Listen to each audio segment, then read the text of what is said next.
Thank you for listening, citizens, to the Daily Disney Blog Podcast with, of course, the bodacious, could he be the new launchpad, Brad Hughes. You'll feel the difference. Stay dangerous. Darkwing Duck out. Hi, this is Bill Farmer, the voice behind Goofy and Pluto and many of your Disney favorites, and you're listening to the Daily Disney Blog, right here. Hey everybody, this is Brad with the Daily Disney Blog, your source for all things Disney and a how-to guide to Walt Disney World. Before we get the show started, I would like to invite you to follow me over on Twitter at Daily Disney Blog. You can also check out our YouTube channel at www.youtube.com/The Daily Disney Blog. You can send listener questions to thedailydisneyblog@gmail.com. And please rate and review the show over on iTunes. Even if you don't listen on iTunes, still do that. It helps us out, lets more people find out about the show. With all that said, please sit back, relax, and enjoy the show. All right, guys, we have done the impossible, and we are actually outside of Universal Studios Islands of Adventure, and I'm right inside of the City Walk area here, overlooking the amazing waterfront here, kind of in between Margaritaville and Hard Rock Cafe. So if you guys are familiar with this, you know where I'm standing. So that's where I'm at, and I'm looking right now at the brand new, soon-to-open Toothsome Chocolate Emporium. Now, this place is interesting because this actually ties into Disney in a weird way. So what used to be here was the NBA experience. If you guys remember, a few months, maybe a year or two ago, actually probably been about 2 years now, Disney went and announced that Disney Quest was going away in order to make room for the NBA experience, and that was actually from Universal. So they were heading over to Disney Springs to open up the NBA experience over where Disney Quest sits now, and that actually fell through. They haven't talked about it a lot because they just kind of don't want to talk about it. Once they announce something, they kind of want to make that gospel. But that is apparently not happening. And, you know, stuff can change at any moment. But this Toothsome Chocolate place is like loosely based on Charlie and the Chocolate Factory, Willy Wonka and the Chocolate Factory, if you will. And it looks interesting on the outside. It looks kind of steampunk-esque. There you go. That's the right way to say that. Steampunk-esque, which is kind of a cool look for it. It looks really interesting, and I really can't wait to go inside to see how detailed this is. And if this is as good as I'm hoping it's going to be, this could be a game changer for all of the non-paid park stuff like Disney Springs and that kind of stuff. So hopefully that'll live up to the hype of it. But I'm actually out here because I'm walking over to do Universal Studios, the walkthrough. If you listen to episode 109, this is episode 110. If you listen to episode 109, this was the second part of that first part. So I did Islands of Adventure first, and now I'm headed to do Universal Studios proper. And I'm going to go in the side entrance because it's a little more interesting to do it that way. So let's talk about some stuff here. Hopefully this one will be a little shorter. I'm not going to do any ride-throughs like I did on the last one. But hopefully this will be just as much fun as Islands of Adventure was. So let's have fun. So some of you guys might be wondering why I decided to go into the side entrance as opposed to the main entrance of Universal. And I'm actually doing this because I'm going to walk past the Blue Man Group building and kind of reminisce about what used to happen here. Now, I have a fun story of what used to happen here. If you don't know, and shame on you if you don't, but the Nickelodeon Studios actually used to do a live broadcast from here 5 days a week, Monday through Friday, do Slime Time Live and a bunch of other shows from Universal Studios in Orlando. And me and my brother were big Nickelodeon fans, and we came one year to do Universal. My brother actually got slimed on TV. It was a lot of fun. And now this place is just a giant show building for the Blue Man Group. Apparently a lot of the stuff from the Nickelodeon days is still inside the building, but it is not accessible to the public, so you won't be able to go in and see all the Rocko's Modern Life stuff and the Angry Beavers and that era of Nickelodeon. But it's cool to look here. Now, I do have a question. There was a time capsule that was buried out front, and it was supposed to open in like 30 years or something. And they said they moved it to the Nickelodeon Hotel, but that hotel has recently been rethemed and redone. So I don't know if it's actually still there. That actually was something we should probably look into and see if we can find out what the case of that is. But I just remember being out here and seeing the slime fountain, going in and seeing the stages for, sound stages for some Nickelodeon TV shows. And it just kind of bums me out that I'm sitting here next to Rip Ride Rockit and looking at the Blue Man Group building and knowing that this used to be orange and green instead of blue and white, and kind of bums me out. All right, so if you guys weren't familiar with the side entrance that I was talking about, if you're walking from Universal Studios Islands of Adventure to the Universal Studios Park, there's an entrance right as you go in between the park and Hard Rock Cafe, where the turn to Rip Ride Rocket is. You can actually go there if you have a park ticket. If you don't have a park ticket, you may as well go around the entrance and go from there. But if you do have a park ticket or you're an annual pass holder, that is a very smart way to enter the park. It's way easier. It's right next to Rip Ride Rocket and the Minions attraction, which I'm standing outside right now. And this is one of the attractions here at Universal that I have not done yet. And it's definitely on my list. I want to try it out before it goes away. Remember, this is another one of the areas that they could be replacing with the Secret Life of Pets attraction, as well as Shrek 4D, which is coming up on my left-hand side as well. Don't know which building that one's going to go into, but it's pretty interesting. So I'm actually going to look. Okay, so I'm coming this back way. To my left is Shrek 4D. I'm going to go to the right and talk about some interesting stuff here and how Universal Studios actually ties in with Disney's Hollywood Studios, a.k.a. MGM Studios, back in the day. So I think I've talked about this before on the podcast, but if not, we'll go ahead and we'll give you the full rundown. So when Michael Eisner came over from Paramount Studios to work for Disney, it was actually a decision by Roy Disney to bring Michael Eisner on as CEO, along with Frank Wells, who was the chief operating officer of Disney at the time. And the interesting part about it is because when Michael Eisner was the head of Paramount, he was actually at a meeting in the early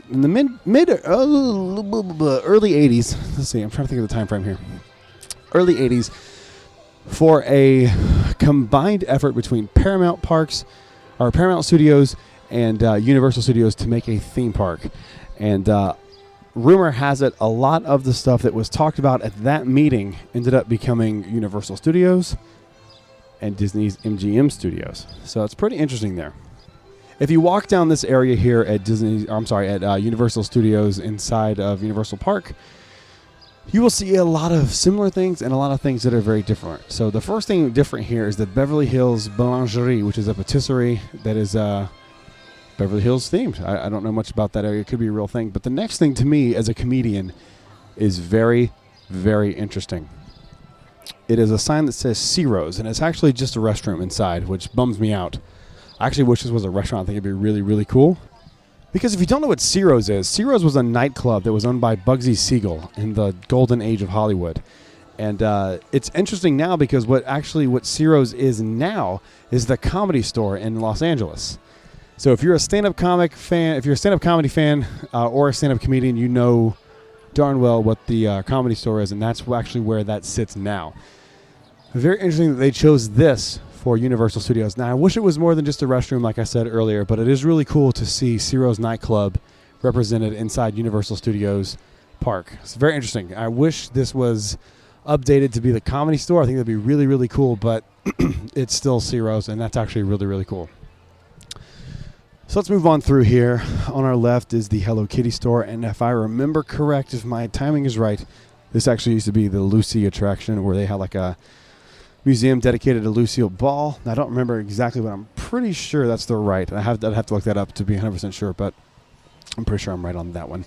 If you continue down the street here on your right-hand side, you will see Cyberdyne Systems. Yeah, Terminator 2 3D.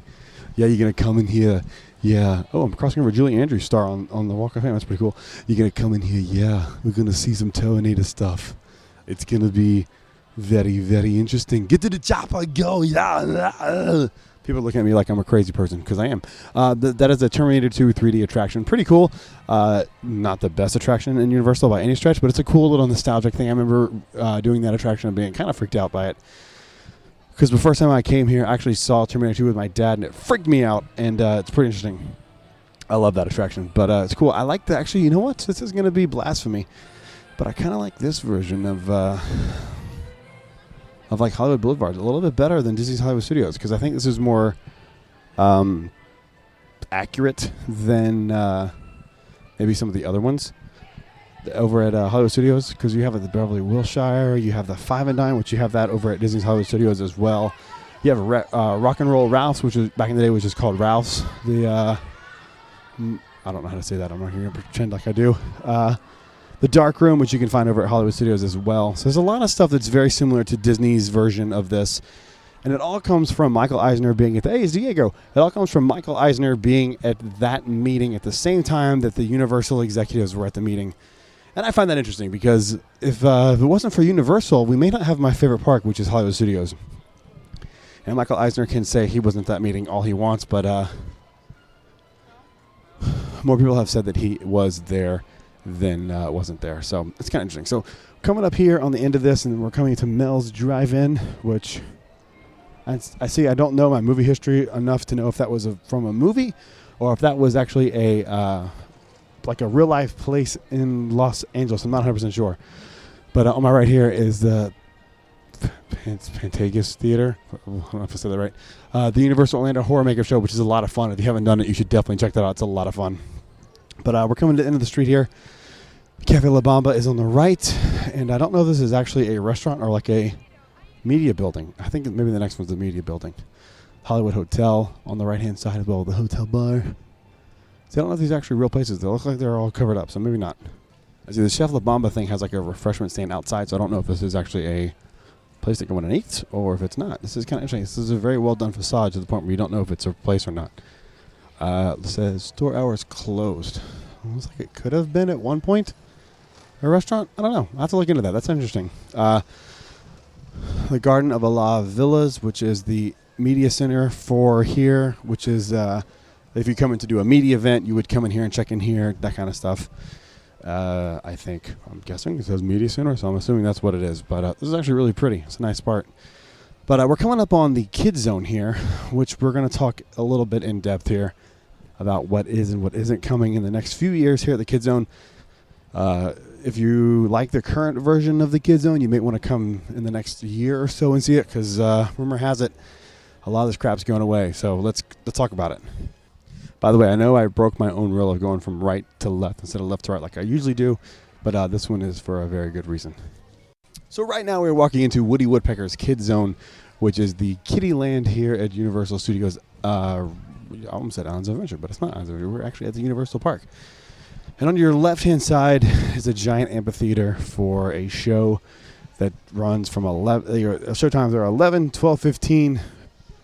I can't see if it says 1. I think it says 1:30. Yes, 1:30. I can't read it. I'm way far away from it. 3:30, 4:45, and 6 o'clock. And on my right-hand side is SpongeBob SquarePants. And to the right of that is Kids Zone Pizza Company, which looks like it's closed. It's like a Woody Woodpecker holding up a pizza, which I kind of vaguely remember from my childhood, seeing that and being like, oh, pizza. Interesting. I forgot about all that. That's kind of interesting. So this is also where the E.T. attraction is here. And rumor has it that this whole area is getting leveled for the Nintendo stuff that is coming to Universal. Very interesting concept, because if E.T. goes away, that's kind of a big deal.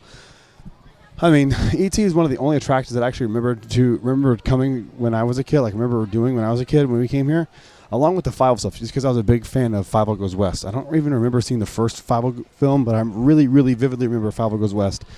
I can actually still quote it to this day because I'm a nerd. But if rumor holds true, this is going to be a whole new area in like 5 years. Nintendo stuff.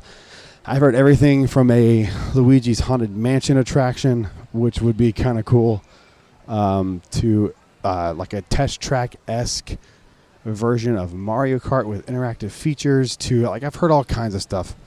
If this changes, this is going to be pretty cool, and I really want to come and play around this Fievel area because I don't really remember a lot of this. I remember really wanting to do this as a kid and not having a bathing suit the day we came, so I wasn't able to do a lot of it, but it's really cool. It looks like a lot of fun. As far as E.T. goes, you guys know how I feel about E.T. E.T. scares the crap out of me. The movie doesn't scare me, but this attraction scares the absolute crap out of me. I don't know why, but it definitely freaks me out. It doesn't seem like it's E.T. to me. I don't know. But I really want to come around here and do this stuff. And this is also the part of the park where the Barney show is. And I'm actually impressed that the Barney show is still around, because I don't know any kids who watch Barney now. Like, I don't think that's still a show that people watch. So I guess it's like kids my brother's age going to see the show who are like 22 years old. I don't know. But pretty interesting, right? Like, if all this area changes, this is going to be a massive change for this park. Because if you look at the footprint of just the show building alone for the stage show, like this is a big area. This would probably be the biggest expansion if they expand out that Universal has ever seen, including Diagon Alley. This is a very, very big footprint. And if this is where, in fact, they put the Nintendo stuff, this is going to be phenomenal, I think. And I'm on board. As much as it would be sad to see Fievel go, he's not relevant anymore, and you got to keep moving forward, right? That's the thing about theme parks, to stay relevant. You have to keep moving with the times and keep going. And I'm in. Let's do this. I like the Nintendo Land being here. I think it fits. And as much as I don't like the ET attraction, I don't want to see it go away because it's just that creepy. It's fun to creep people out on who've never been here before. But I think everything else could go. And I think by the way, it's a big miss for Universal not to have a Krusty Krab restaurant here. You got the rights to SpongeBob. Why do you not have a Krusty Krab, like a full replica Krusty Krab? What are you doing? If you could theme Krusty Krab as well as you could theme like Diagon Alley, you'd have a massive hit. Trust me. I'm a big SpongeBob fan. I would eat the Krusty Krab every day. It'd be great. So get on that, Universal. What are you doing? All right, we're headed into the Simpsons area here. I'm going to be honest with you guys. I'm actually still in the kids zone area, but I'm walking towards the Simpsons stuff. There's just not a lot to say about the Simpsons stuff. It's not going anywhere anytime soon because it's relatively new. And unless they expand upon what's already here, I doubt that they change it in the next few years or so. An expansion outwards would be nice if you could kind of go back a little bit, maybe see some expansion back there. But you know what I find interesting? I'm walking past the Animal Actors stage, and they already have the Secret Life of Pets posters out. And I've heard that that's where there's like, you know how rumors go. There's rumors everywhere. I've heard rumors that is where the Secret Life of Pets attraction will go, is right here at the Animal Actors footprint. In that area, in that footprint area. And then behind that, including E.T., would be Nintendo. So that's interesting. But as far as Simpsons go, not a lot to talk about. It's great. I like it quite a bit. I'm a big Simpsons fan, so anytime I get to walk around Springfield and partake with some Duff beer, Duff Man, I'm in. Meeting the characters is kind of cool. Seeing all of the leftover remnants of Back to the Future is really cool. I'm walking up on the train right now. But seeing all that's pretty cool. And I don't miss Back to the Future necessarily. I think what you have with Simpsons is a little bit better than Back to the Future was. But I really like Springfield quite a bit. Duff Brewery's great. The Bumblebee Tacos is good. I've had the nachos from here. Really good. Have not had a Lard Lad donut, but it's a donut, and I'm fat, and I would be on board for that. Even a Krusty Burger. Only place I haven't eaten inside Krusty Burger is the Frying Dutchman, which is the seafood restaurant in there, and it's the only place I have not eaten inside Krusty Burger. But if you get the Clogger, you will not be disappointed. The gift shop, right? Or it's not a gift shop. I'm sorry. The restrooms right here are located at the Android's Dungeon. Is that the name of it? The Android's Dungeon, yeah. And the Android Dungeon and Baseball Card Shop, biggest, best ever. It's the comic book shop inside the Simpsons. My voice is going because I've been talking for like 3 hours on the last podcast nonstop. So excuse my voice. But Lard Lad looks yummy. You can throw some ice cream on your donuts there. The Duff beer. Can't get enough of that sweet, sweet Duff. Oh, yeah. That is, it's just awesome. It's a cool little area back here. I like it a lot. Eating inside Moe's Tavern was a cool thing for me because I'm 27 years old. I've grown up with The Simpsons. My dad loved The Simpsons. I remember very vividly watching Moe's, and it's like the legit, exact replica of Moe's. It's fantastic. The only thing that I wish they did was separate these different facades and make the facades like actually the restaurant. So when you walk into Cletus's Chicken Shack, you're actually eating in Cletus, not like one giant facade with the show building back where everything is. I kind of wish they would have done that. Minor complaint here, and the Quickie Mart, I wish they had more authentic looking Quickie Mart. I wish it looked more like the Quickie Mart than it does, because it looks like it on the outside, and there's some funny jokes about Krusty's brand cough syrup, which is hilarious, and Squishies and stuff. It's great. The only thing I haven't done here is the only attraction I have not done in the entire Universal Park. That's the Tilt-A-Whirl, whatever it's called, the little spinner attraction here inside of Springfield. But everything else I have done, and it's great. And you should definitely come and try it out, because I'm a huge Simpsons fan, and that'd be pretty interesting. Now, this next part is not a rumor at all from any credible source except me. And the only reason I'm saying that this might happen is because of how popular the other franchise it could be tied in with is. And I'm still walking through the Springfield area here next to Krusty Land. Hey, hey! So what I'm talking about is, in case you guys don't know, Men in Black is actually doing a crossover film with 21 Jump Street. It's going to be called like MIB 23 or 23 Jump Street. It's going to be the third film. They're doing a crossover between 21 Jump Street and Men in Black. If you don't believe me that I'm not making this up completely, Google it, because it's real. It's a real movie. It's really happening. So I would think that with the bomb that Men in Black 3 was, that they kind of want to tie this in somehow to the 21 or 23 Jump Street, 21 Jump Street. I'm just going to call it 21 Jump Street from now on, even though it's the third film. They might want to tie it into 23 Jump Street just because it's going to be a crazy movie. Like, even if it's not good, it's going to be interesting to see that that crossover happen. So I think that they would try to tie it in. Now, like I said, I don't know. There's nothing substantial that backs that up other than the fact that the movie's happening. And this attraction is kind of aged. You know, it's still a pretty popular attraction. It's still a 30-minute wait right now on a rainy day here on a, Wednesday? On a Wednesday. So it's still a pretty popular attraction, but you know, if you can tie in a relative property like, you know, something like as big as Channing Tatum and Jonah Hill, that franchise, you could, and Johnny Depp even, you could even bring Johnny Depp back. I think it'd be kind of cool. And I'm looking here, there's some construction walls up, and there's like a structure coming in place. I don't know if it's going up or if it's coming down. I don't know what it is exactly, but it looks like it could be some kind of Coke thing because it's got Coke posters all over it. I don't know. It's in between Krusty Land and Men in Black. I just saw this and it caught my eye, so I thought I'd mention it. But let's keep moving on to the Fear Factor live stage. Now, this one gets pretty interesting. So the Fear Factor live stage is actually where they do a lot of the stuff for Universal Hollywood Horror Nights. They do the Bill and Ted show there and a few other things around this area. But as far as a permanent place for the Bill and Ted show, that would be a smarter move, I think. And then closing this down for something a little different would be pretty cool. Because, I mean, I like Fear Factor. I'm a huge Joe Rogan fan. I think his comedy is actually really good as a stand-up comic. I think he's very, very funny. He definitely does my type of comedy, that angry, screaming, yelling, brutal comedy. I love Rogan. I'm a huge Rogan fan. I listen to every episode he's ever done of his podcast, like all 800 episodes. I'm not kidding. And they're like 3 hours long. But I think it's time to move on with the Fear Factor thing. They tried to do a reboot of it in like 2013 or 12, maybe 11, somewhere around there. And it didn't hit. And Rogan actually even came back for that. So I just think that it's time maybe to close this down, put something else here. Maybe you do, here's what you do, I think, now that I'm looking at it from here. You close this down, you do a 22 Jump Street attraction tied in with Men in Black and have like an area in between them where the attractions cross over. All right? I think it's a great idea. I don't know exactly how you do it, but instead of closing Men in Black, you could just have like an offshoot of it and maybe go around the 22 Jump Street area, come back in, meet the characters from 22 Jump Street. I don't know. It's just a thought. I think it'd be kind of cool.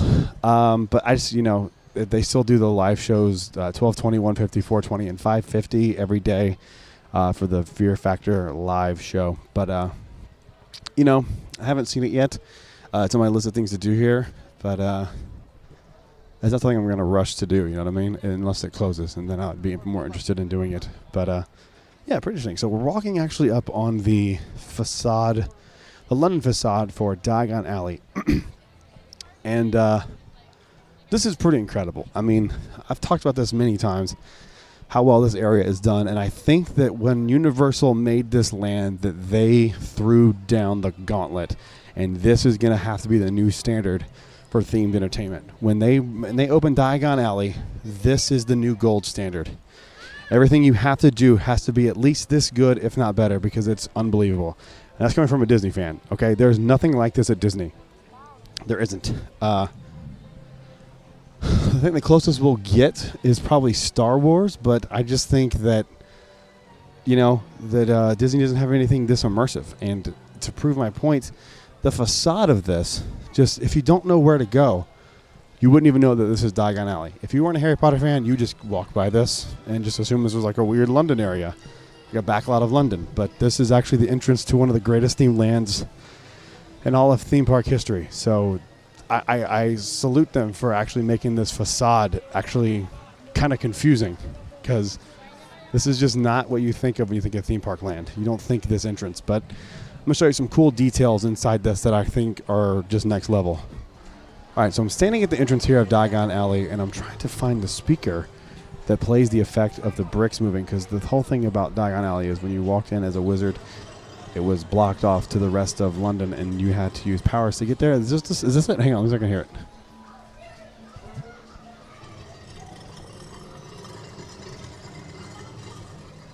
That's the sound of the bricks moving here to get you into Diagon Alley. Let me see if I can. I'm gonna try to make it sound a little bit better.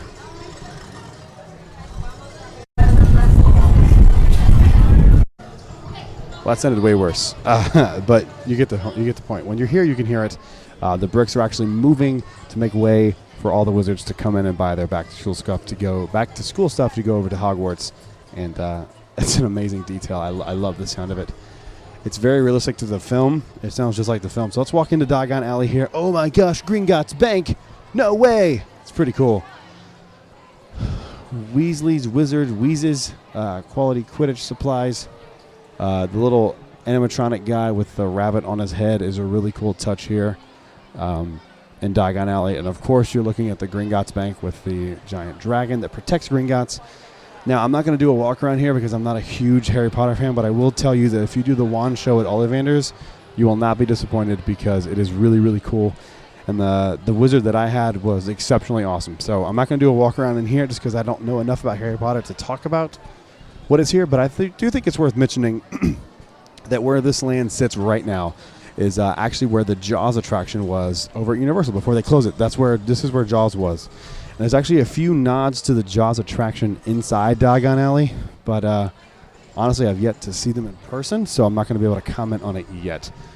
So let's... I feel bad not mentioning more about Diagon Alley, but there's just not a lot to talk about because I don't know a lot about Harry Potter.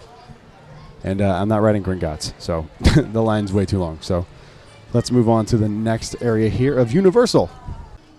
One of the things I love about this King's Cross station is it feels like you're at a subway station. There's stairways that kind of lead to nowhere. There's a telephone booth. There's a record store. And inside the window of one of the record stores is like a bookstore as well. I think I'm walking up on it. Yes. They did some cool stuff with this. You can find some weird books. Like there's the Jungle Book, Little Women. I think the Jungle Book's kind of a cool little Disney reference here.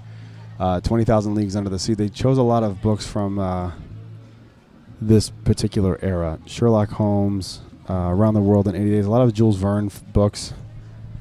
Interesting. Call of the Wild, Valley of Fear.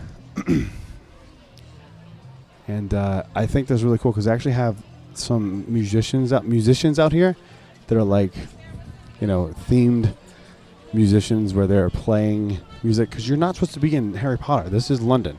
There's a saxophone guy on my right here.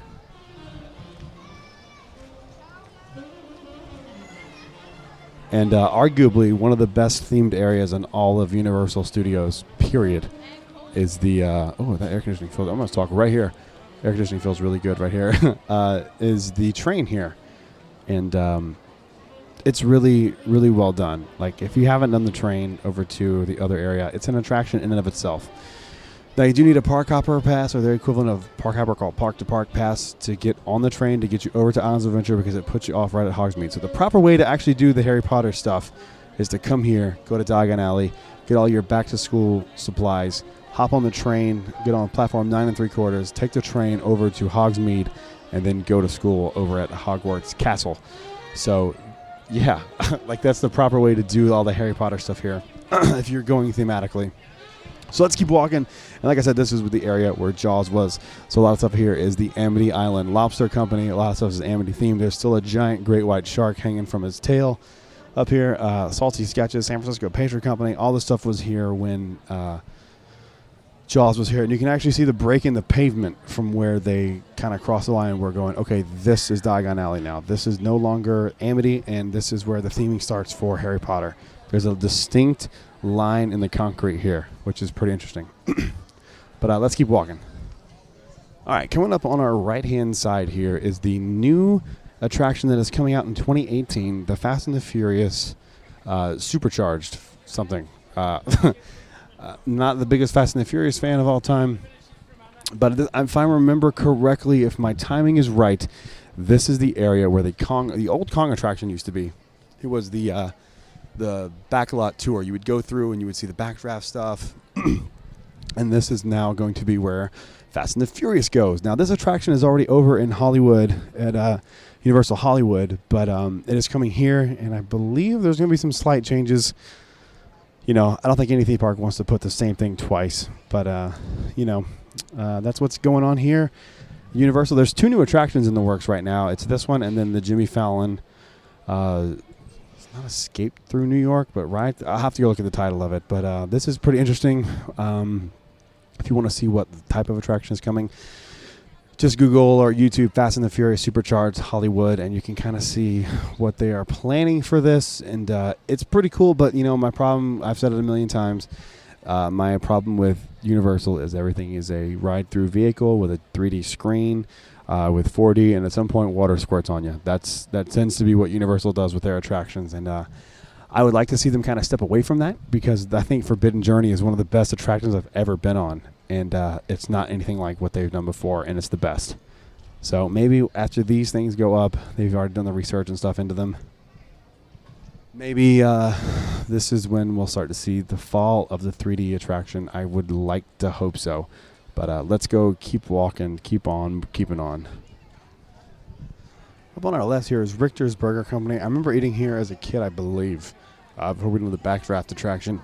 But we're coming up here on that old Backdraft area, which they are, I think, you know, now that I'm saying that, I think Fast and the Furious might be doing like double duty here and taking over 2 old show buildings. Now, I'm not, you guys know this, I'm not the biggest Universal historian like I am the Disney historian, so I don't remember exactly where that footprint was for those 2 attractions, so I could be wrong, and if I am wrong, God knows Cody over on Twitter will correct me.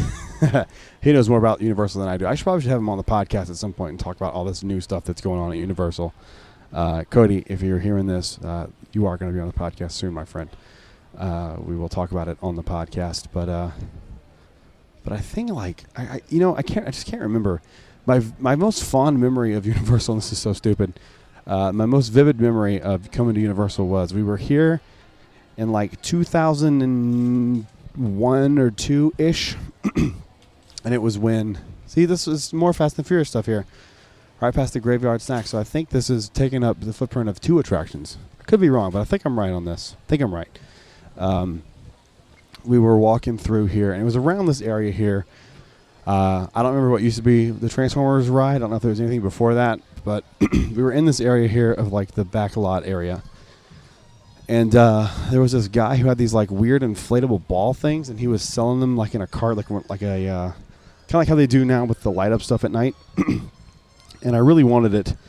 And they were like ridiculously expensive. Like 3 of them was like $140. And that was back in like somewhere between 1999. Well, no, it had to be if we went to Islands of Adventure. So it would have had to have been like 2001, 2002-ish. So somewhere in there. And that's a lot of money. I mean, like, that's a lot of money now. But back then, that's like even more. So, but that was like not happening. And the guy was like, buddy, come this way. We will make a deal. And then I was like, Dad, he said we would make a deal. And my dad went and talked to him. And long story short, I never got those balls. But looking back on it now, it's pretty dumb to want them. So, yeah, that was my little story about Universal. That's the thing I most remember. Off in the distance, I see the Transformers The Ride 3D next to, well, I'm actually coming up on a Starbucks because God knows every theme park has to have Starbucks now. White people would lose their mind if Starbucks wasn't in the parks. But Transformers The Ride 3D, not my favorite. I'm not a big fan of the Michael Bay films. And by not a big fan, I mean those movies suck ass. And excuse my language, but those movies suck ass. They're horrible. They are just deplorable films. They're the worst. And the ride is not much better. The ride's more fun than the movies, but because you feel like you're in it. But for a brand new attraction, it kind of missed the mark for me. Because what it is it's the exact same ride vehicle as Spider-Man, which was an attraction that came out in like, 2001. And they have not improved on it at all. The movement, I think, is actually better in the Spider-Man attraction and the Transformers The Ride 3D. The queue is cool, but the attraction itself just kind of bums me out because it's just a rehashed, not as good version of Spider-Man. And that makes me sad. So we're kind of going around that, kind of avoiding it like the plague. However, the meet and greet walk-around characters for the Transformers are really, really, really cool. They are sweet. And if you have a chance to meet them, do that, because I'm actually going to do that at some point. I have not met the Transformers yet, and I'm really excited about it. So we're walking through here on, I don't know what this is called, New York Street, maybe? What is this, Dead End Drive, something? Michael's Bar and Grill. We're walking towards the Mummy attraction. So we veered off to the right, because we kind of came that way by Transformers. We talked about Shrek a little bit, how horrible that attraction is. That attraction is just horrible.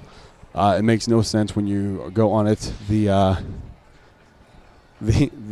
pre-show has nothing to do with the actual show. It makes no sense. It's a horrible attraction. If Secret Life of Pets actually replaces that, I would be very excited, because anything would be better than that horrible ass ride. I've cussed like 3 times on this. I'm so sorry. But that attraction is horrible, and it should be talked about as horrible as it is. So I'm coming up on the Mummy here. A great attraction. If you haven't ridden it, I'm not going to spoil it for you, but there's a really cool part in there where you think you're getting off the ride. And it's not quite the end. But we're coming up the race around New York. I can't read the sign from here. Why am I trying? Why am I trying to do that?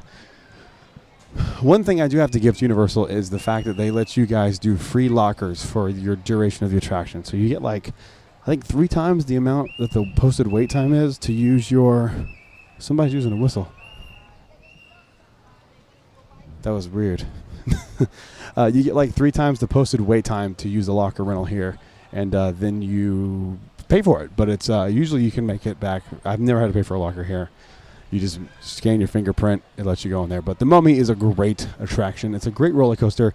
It's a lot of fun. and yeah, if you haven't done the Mummy, you got to do it. It's a lot of fun. It's definitely worth checking out. All right, so they're coming in 2017, which is just next year. Can you guys believe it? Oh my gosh, this is already going to be done next year. Race Through New York, starring Jimmy Fallon. Don't know why they picked Jimmy Fallon. I think the reason that Disney goes so slow with what they decide to make attractions, with the exception of Frozen, is because they don't want to do what Universal does. Universal has a Jimmy Fallon attraction. In 10 years, no one's going to know who Jimmy Fallon is. You know, network television is failing. It's not as popular as it used to be. I don't know why they're going with Jimmy Fallon for this attraction. This is a big show building, by the way. It is very, very massive. It's 2 stories. It's going to be another massive 3D screen with a ride-through vehicle. And, I wish Universal would step away from these attractions. They're not the best. Forbidden Journey is your best work you've ever done. Why would you not go in more of that direction? Now, I know you can't really do that with Jimmy Fallon, but for Christ's sake, can we do it with something? I'm walking through the little subway entrance down here. See if I can get some cool audio. You guys hear the reverb there? Oh, Jesus. Oh, Jesus. We're here in the subway. But it's not a subway. It's a facade. It's pretty cool. I have not ever wandered back here, but I'm doing it so I don't look like a weirdo talking into a microphone. But I'm doing it anyway. I don't care. Ooh, what's back here? Let's go back this way. Let's see what's over here. But, yeah, the Jimmy Fallon attraction, don't get it. Hopefully it's fun, but I'm just not quite sure what they're going for on that attraction. But hopefully it'll be well worth the wait. But it comes out next year, so hopefully that'll be fun, right? It'll be great. Now, I'm coming up on a backstage area, and I don't know if this is like an office for Universal Creative, but the little logo sign out says State of Creative. So maybe that is where Creative's offices are, which, if you don't know, Creative is their version of Imagineering. So let's wrap this up and walk back out the exit and talk about the last attraction here, Rip Ride Rockit. I think I hear the Blues Brothers. Did I mention earlier why I don't understand why they're doing Jimmy Fallon? Like, I really don't get it. It's weird. Hard to remember that he's an alcoholic, which would be really weird. I don't see him as that kind of guy. But he is also an actor, which, you know, makes sense. I'm walking through here on the Metropolis Tribune, Metropolis Tribune, and there are names on all the windows, and I wonder if that is like the Disney equivalent of having your name on Main Street, because I'm looking at Doug Binder, Matt Ellis, Tim Burney, Paul Mina, Richard Jackson, Terry Potter. Really? There's one that says Terry Potter. I'm not kidding. Terry Potter, managing editor. That's hilarious. But I'm guessing this is like their version of doing the windows on Main Street for Universal. Terry Potter. That's hilarious. There's like a cool little courtyard area right across from the Race Through New York starring Jimmy Fallon attraction. And it's got like a little statue here, probably used for some filming, and the Blues Brothers are here, so if you hear some background noise, that's what that is. It's pretty cool. But it's a nice little area. I think it's like a smoking area, but it's really pretty. It's really nice. I like this little area back here. I don't come over here as much as I should. This is the first time I've ever like slowed down and like walked through Universal and looked at details. Like I never would have noticed that other stuff. So let's talk about Rip Ride Rockit since we're right here and wrap this episode up. But Rip Ride Rockit is a roller coaster. It has no inversions, which is like a trend right now for roller coasters to not have an inversion. It is currently closed due to weather. There are no people on it at the moment. But it's a fun ride. And there's actually a secret. If you look up on Google, you can look up how to do the secret songs. Because what you do is you select a song. I've only ridden it once. And when I did, I had to be corny and choose Rollin' from Limp Bizkit.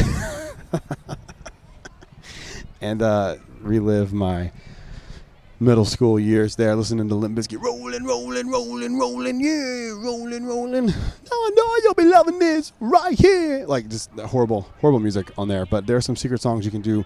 Rainbow Connection from the Muppets. There are some other cool songs you can access. You have to look up how to do it. It's pretty hard to do, but it's probably well worth it. I'm actually going to look up how to do it and try it next time. But passing the stage where they do all of the live shows for Mardi Gras and that kind of stuff, and there is a Impact live TV taping today. Not interested. Unless Brock Lesnar's here. Not interested. And he's not, so for sure not interested. But that is going to do it for this episode. Thank you so much for downloading this. And if you guys aren't aware, I recorded these back to back, and my voice is dead. I'm so tired of talking. But thank you so much for downloading the episodes. I appreciate you listening to me ramble on about things I pretty much know nothing about. But it's been a lot of fun doing these last episodes. So thank you so much for downloading. Please subscribe on iTunes. You can rate and review on iTunes and Stitcher. And follow me on Twitter, Instagram, and Periscope, all at Daily Disney Blog. And we'll have some fun. How's that sound? Sound good? All right. Thank you so much. I'll see you guys on the next show, which will be, I don't know what day. Tuesday, Wednesday, Thursday? Maybe? This will come out tomorrow. I don't know. I'll see you tomorrow. If it's not tomorrow, it's the weekend. So I'll see you guys then. Have a magical day. I love you guys. You're the best. Bye. Hey, it's Brad again. Thank you for listening to this episode. I hope you enjoyed it. It means a lot to me that you download each and every episode, and I want to thank you personally from the bottom of my heart. I love Disney, and I love getting the chance to make your day even just a little bit more magical. Thanks again, and I will see you on the next show.